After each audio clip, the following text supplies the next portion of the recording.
Hello बच्चों, चलिए प्रश्न पढ़ते हैं। तो प्रश्न में दिया गया है क्राइसोफाइट, यूग्लिनोइड, डायनोफ्लैजिलेट और अवपंख कवक किस जगत में सम्मिलित हैं। तो विकल्प दिए गए हैं मोनेरा, प्रोटिस्टा, कवक, एनिमेलिया।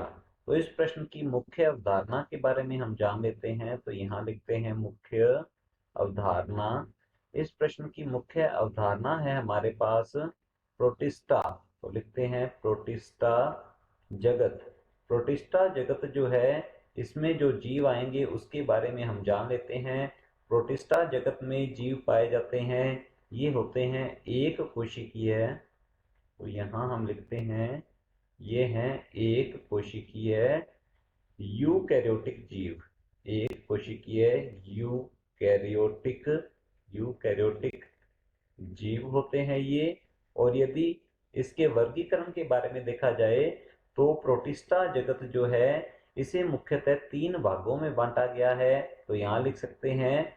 तो इसका वर्गीकरण हम देख लेते हैं प्रोटिस्टा जगत का। तो प्रोटिस्टा जगत को तीन भागों में बांटा गया है। तो ये होते हैं, जैसे कि हम लिख सकते हैं यहाँ पर पादप जैसे पादप जैसे प्रोटिस्ट पादप जैसे प्रोटिस्ट। इसके अलावा जंतु जैसे प्रोटिस्ट होते हैं, जैसे प्रोटिस्ट। और यदि देखा जाए तो तीसरे नंबर पे आता है कवक जैसे। तो लिखेंगे कवक कवक जैसे प्रोटिस्ट। तो इसमें जो तीनों जगत हैं आगे के, जैसे कि हम कह सकते हैं कवक जगत, प्लांटी या पादप जगत और जंतु जगत, उनसे संबंधित जीव जो है इसके अंदर रखे जाते हैं प्रोटिस्टा में। परंतु ये होते हैं एक कोशिकीय जीव। एक कोशिकीय यूकैरियोटिक जीव इसमें पाए जाते हैं। तो जैसे कि पादप जैसे जो प्रोटिस्ट होते हैं, इनके अंदर आ जाता है मुख्यतः क्राइसोफाइट। तो यहाँ लिखते हैं क्राइसोफाइट। क्राइसोफाइट से तात्पर्य होता है, इन्हें सुनहरे शैवाल भी कहा जाता है। इसके अलावा इनमें पाए जाते हैं डायनोफ्लैजिलेट्स। तो यहाँ हम लिखेंगे डायनोफ्लैजिलेट्स जो होते हैं फ्लैजिलेट्स, ये भी शैवाल होते हैं।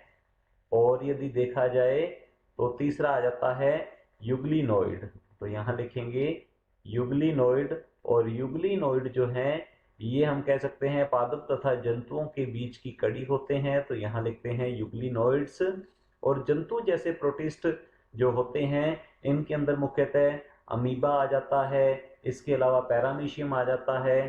तो इसे भी आगे भागों में बांटा गया है, जैसे कि यहाँ हम लिख सकते हैं ये होते हैं अमीबीय प्रोटोजोआ। तो इन्हें जंतु जैसे प्रोटिस्ट को प्रोटोजोआ भी कहा जाता है। तो ये अमीबीय प्रोटोजोआ होते हैं। इसके अलावा हम कह सकते हैं कशाबिकीय। तो यहाँ लिखते हैं कशाबिकीय प्रोटोजोआ। इसके अलावा पक्षमाभिकीय प्रोटोजोआ होते हैं।